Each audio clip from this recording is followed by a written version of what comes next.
विधवा बहू का फैसला। महक की शादी रोहन से होती है। रोहन माँ बाप का इकलौता बेटा होता है, लेकिन फिर किसी कारण से रोहन की मौत हो जाती है।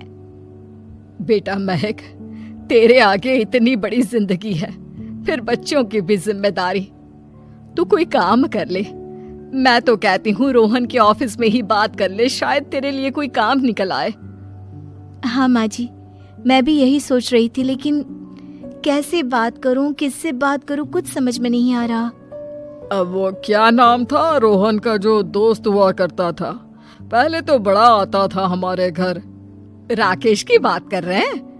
पर वो तो रोहन के बाद से कभी आया ही नहीं, पता नहीं कहाँ है वो। आया था, एक नहीं कई बार आया था, लेकिन मैंने बाहर से ही भेज दिया। घर के अंदर झांकता रहता था, मुझे ठीक नहीं लगा। अरे आपको तो पता नहीं क्या ठीक लगता है और क्या नहीं। उसका नंबर है मेरे पास, मैं आज ही फोन करती हूँ। सास राकेश को फोन लगाती है और शाम को घर आने का न्योता दे देती है। अरे आंटी, ओहो भाग्य हमारे कि आपने घर बुलाया। मैं तो कई बार आया, लास्ट टाइम तो अंकल से मुलाकात भी हो गई थी।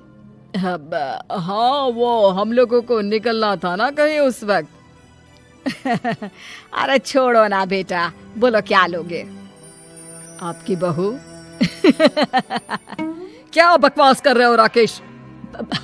अरे मेरा मतलब ये है कि आपकी बहू कहाँ है? भाभी जी के हाथ की चाय की बस एक प्याली मिल जाती तो।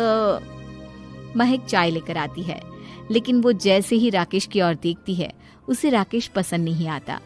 वो अंदर जाने को होती है कि अरे भाभी जी कहाँ जा रही हैं?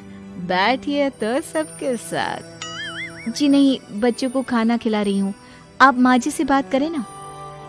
अंदर जाने के बाद सास कहती है, अरे बेटा राकेश, वो क्या है ना, वैसे तो तेरे अंकल जी की पेंशन आती है, साथ ही ऊपर 2 मंजिल मकान से किराया भी, तो हम लोगों का तो अच्छा चल जाता है। लेकिन महक, उनकी चिंता आप न करें आंटी, आदेश दें बस आप तो।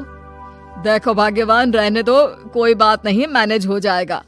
अरे क्या मैनेज हो जाएगा अंकल, हमें भी बता दें। आप चुप रहिए जी।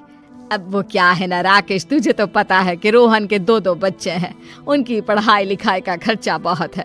हम ये चाह रहे थे कि रोहन के ऑफिस में महक को भी अगर कोई काम मिल जाता तो। क्यों नहीं आंटी जी, मैं हूं ना, मैं बात कर लेता हूँ। वैसे तो आप हाँ ही समझिए।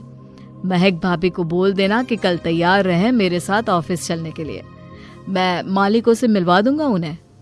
महक अंदर से सब सुन रही थी। अच्छा आंटी जी, तो चलता हूँ, कल आ जाऊंगा। अच्छा भाभी जी, तैयार रहिएगा कल। राकेश तो चला जाता है, लेकिन ससुर सास पर बरस पड़ते हैं। मुझे ये आदमी एक पैसे का पसंद नहीं है।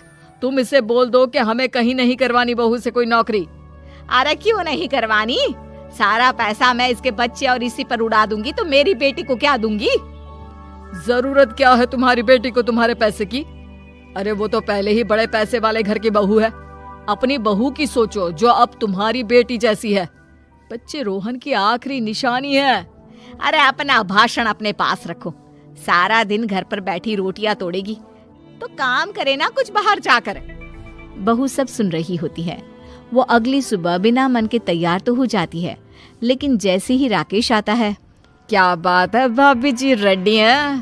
तो फिर चले डेट पर, मतलब इंटरव्यू पर। महक सामने आती है कि सामने ससुर जी खड़े होते हैं।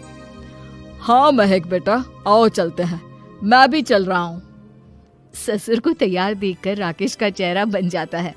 अंकल जी, आप परेशान हो जाएंगे। अरे रहने दीजिए ना, धूप भी बहुत है।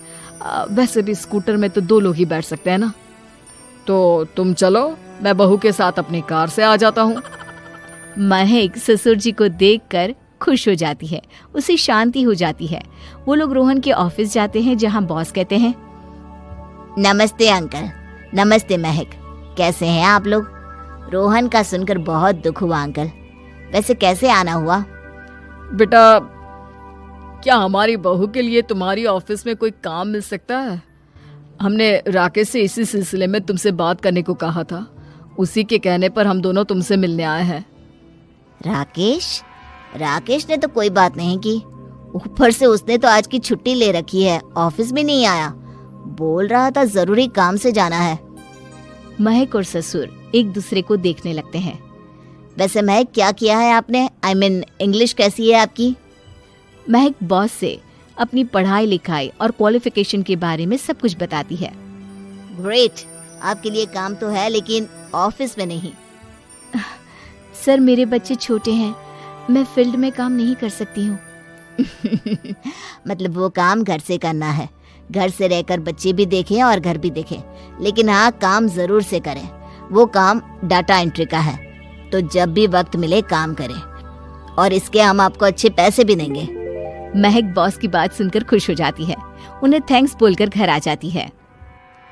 किसके साथ भेज रही थी तुम महक को? अरे वो कमीना, उसने तो ऑफिस से छुट्टी ले रखी थी, बात भी नहीं की थी उसने बॉस से बहू के काम के लिए। वो तो अच्छा हुआ कि मैं साथ में चला गया। हाँ ठीक है, नौकरी मिल गई ना, इतना ही काफी है। समय बीतता है और एक दिन फिर दरवाजे पर दस्तक होती है। घर पर कोई नहीं था। महक दरवाजा खोलती है, देखती है तो सामने है राकेश।